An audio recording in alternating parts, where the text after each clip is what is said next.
Channel. अब हमारा topic है बच्चे आज मार्केट इक्विलिब्रियम। मार्केट इक्विलिब्रियम उसको कहते हैं बच्चे जहां पे डिमांड इक्वल हो जाती है सप्लाई के। ठीक है, डिमांड इक्वल हो जाए सप्लाई के, और डिमांड और सप्लाई तब इक्वल होती है जब डिमांडर और सेलर एग्री करते हैं दोनों मिलके किसी भी प्रोडक्ट को सेल करने के लिए एट वन प्राइस।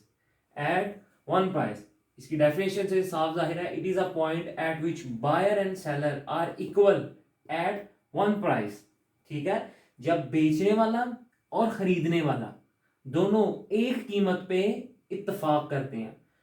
क्लियर हो गई बात? दोनों एक कीमत पे इत्तेफाक करें कि मैंने ये चीज इस कीमत पे बेचनी है, और अगला कहे कि जी मैंने इस कीमत पे ये चीज को खरीदना है। जैसे कि हम मार्केट में कोई भी चीज खरीदने के लिए जाते हैं तो हम उनसे पूछते हैं कि ये मैं सपोज रही मैं बॉल पेन लेने के लिए गया हूँ। मैंने उससे पूछा ये बॉल पेन कितने का? उसने मुझे कहा 50 रुपीज़ का। मैं कहा नहीं यार महंगा है, इसको थोड़ा सा सस्ता करें। उसने कहा आप कीमत बता दें। मैंने उसे कहा कि जनाब मैं तो इसके 30 रुपीज़ दूंगा। उसने कहा नहीं। मैंने कहा फिर आप बार्गेनिंग करते करते करते करते दोनों एग्री कर गए 40 रुपीज़ पे। मतलब 40 रुपीज़ पे मैं भी एग्री हूँ इसको परचेज करने के लिए, और सेलर भी एग्री है इसको सेल करने के लिए। यानी कि बायर एग्री है बाय करने के लिए, सेलर एग्री है इसको सेल करने के लिए। ठीक है, सेल करने के लिए। हम अब इसका ग्राफ देखते हैं किस तरह प्राइसेस इक्वल होती हैं, किस तरह मार्केट में इक्विलिब्रियम आता है जहां पे डिमांड एंड सप्लाई इक्वल हो जाते हैं at one point and at. तो जी बच्चे, ये इसका आप टेबल देखें, प्राइस देखें, क्वांटिटी डिमांडेड है, क्वांटिटी सप्लाई है। ठीक है, प्राइस 2 है, क्वांटिटी डिमांडेड 10 है, सप्लाई कितनी हो रही है 2। 4 प्राइस है, 8 सप्लाई डिमांड हो रही है और 4 सप्लाई हो रही है। 6 है तो 6 पे डिमांड हो रही है, 6 पे ही सप्लाई हो रही है। 8 प्राइस है तो 4 डिमांड हो रही है तो 8 सप्लाई हो रही है। 10 प्राइस है तो 2 डिमांड हो रही है और 10 सप्लाई है। अब इसमें नोट करें, कीमत बढ़ रही अगर बढ़ रही है तो डिमांड कम हो रही है, कीमत बढ़ रही है तो सप्लाई भी बढ़ रही है। जैसे कि हमने सिनेरियो इसको ऑलरेडी पहले पढ़ा था, प्राइस लॉ ऑफ डिमांड में कीमत के बढ़ने से डिमांड कम होती है और सप्लाई बढ़ जाती है। ये एक सिनेरियो है। ठीक है, अब हम इसका ग्राफ देखते हैं। इसका ग्राफ किस तरह का है? अगेन प्राइस इस जगह आएगी वाई एक्सिस पे, और एक्स एक्सिस पे हम लेंगे quantity supplied and quantity demanded. 0, 2, 4, 6, 8, 10। 2, 4, 6, 8 and 10। 2 थी तो डिमांड कितनी थी 10, 4 पे 8, 6 पे 6 थी, 8 पे 4 थी, 2 पे 10 पे 2 डिमांड थी। ऐसा ही है।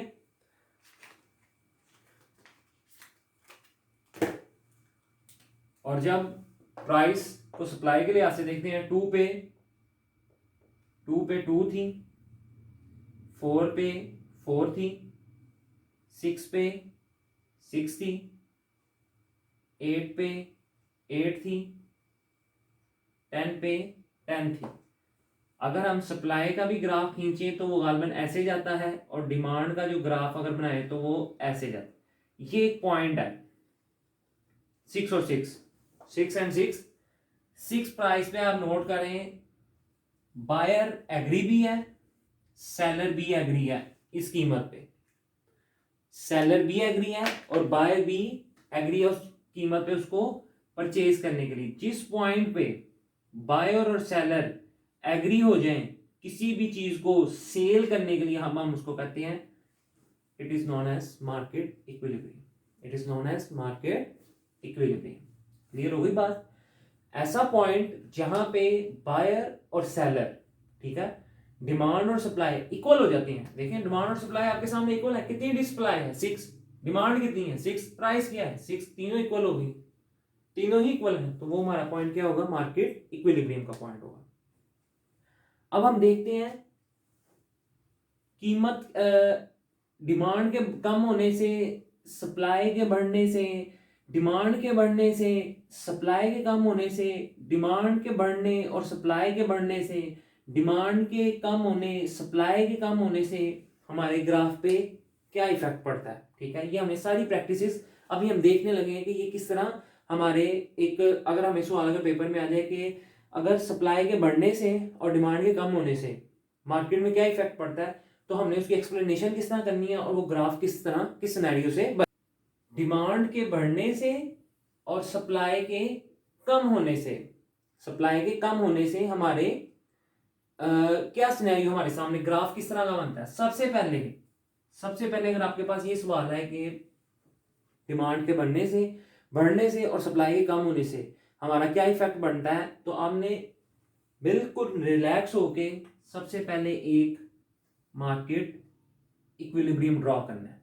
E1 ये क्वांटिटी डिमांडेड है, यहाँ क्वांटिटी सप्लाई है, ये हमारी प्राइस है। इजी हो जाना बस। और यहाँ पे हमारा क्या है, P1 है और Q1 है। इजी हो जाए बस, खत्म, हर चीज इजी है, बहुत अच्छे तरीके से क्वेश्चन चल रहा है, इजी हो जाए। सबसे पहले अगर हमारे पास सवाल आया कि डिमांड के बढ़ने से और सप्लाई के कम होने से हमारे पास क्या इफेक्ट पड़ता है, हमने चुप करके एक मार्केट इक्विलिब्रियम बनाना है। ठीक है, मेरा बेटा ये हमारी सप्लाई है, ये हमारी डिमांड है। ओके हो गया, ओके है, हर चीज हमारे कंट्रोल में। इसमें डिमांड के बढ़ने से, क्या बात है, डिमांड के बढ़ने से, डिमांड ये है मेरा बेटा, डिमांड हमारा क्या है, ये है। मैंने आपको बताया था जब डिमांड बढ़ती है, डिमांड जब हमारी बढ़ती है, वो क्या क्वेश्चन कर रहा है मेरा पुत्र, वो कह रहा है डिमांड के बढ़ने से, डिमांड के बढ़ने से। डिमांड मैंने आपको डिमांड वाले लेसन में बताया था, उसके वीडियो लेक्चर में, कि पुत्र जब डिमांड बढ़े तो किस साइड में जाती है, डिमांड जब बढ़ेगी वो राइट साइड पे चली जाएगी। डिमांड जब बढ़ेगी तो वो राइट साइड पे मेरा बेटा चली जाएगी। डिमांड के बढ़ने से, ये D1 था, तो ये हमारा क्या हो गया मेरा पुत्र, D2 हो गया। डिमांड बढ़ गई, फिर अगेन सुने, मार्केट इक्विलिब्रियम सिंपल ड्रॉ करना है। उसके बाद हमने क्वेश्चन की नोयत देखनी है। क्वेश्चन हमें क्या कह रहा है, क्वेश्चन हमें कह रहा है कि जनाब डिमांड के बढ़ने से और सप्लाई के कम होने से हमारे इक्विलिब्रियम पे क्या इफेक्ट पड़ता है। तो हमने इसको कहना है डिमांड बढ़ानी है, नो इशू, हमें पता है, हम माशाल्लाह से हमें पता है हमने डिमांड किस तरह बढ़ानी है। डिमांड के बढ़ने से सबसे पहले तो हमें पता होना चाहिए डाउनवर्ड स्लोपिंग वाली जो कर्व है, ये हमारा क्या है, डिमांड है। तो डिमांड जब हमारी बढ़ेगी तो वो राइट साइड पे शिफ्ट हो जाएगी, वो हमारी राइट साइड पे शिफ्ट हो जाएगी। ओके हो गया, वेल एंड गुड। सप्लाई के कम होने से, हमें पता है सप्लाई ये है, हमें पता ही है ये सप्लाई है। सप्लाई के कम होने से, सप्लाई के कम होने से, सप्लाई जब हम जानते हैं, जब हम सप्लाई को कम करेंगे तो सप्लाई किस तरफ जाएगी, वो लेफ्ट साइड पे जाती है। सप्लाई जब कम होगी तो वो लेफ्ट साइड पे जाएगी, वो यहां चली जाएगी।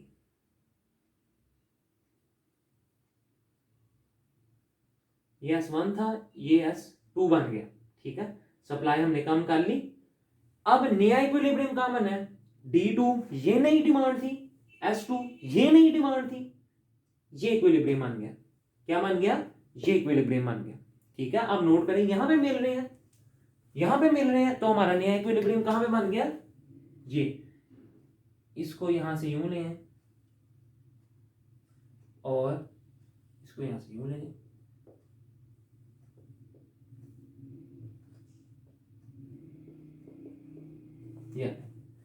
डिमांड के बढ़ने से और सप्लाई के कम होने से हमारे नया इक्विलिब्रियम में क्या हुआ, डिमांड प्राइस में इतना ज़्यादा चेंज आ गया, क्वांटिटी में इतना सा चेंज आ गया, क्वांटिटी में इतना सा चेंज आ गया। क्लियर हो गई बात। क्वेश्चन हमारा क्या था, डिमांड भी बढ़ाई हमने, ये बढ़ा दी डिमांड, सप्लाई हमने ये बढ़ा दी, सिंपल इज दैट। तो उसका इफेक्ट क्या है, हमारे पास नया इक्विलिब्रियम भी आ गया, नई क्वांटिटी भी आ गई और नई प्राइस भी आ गई। क्लियर हो गई बात। इसी तरह बेटा आप लोगों ने प्रैक्टिस करनी है,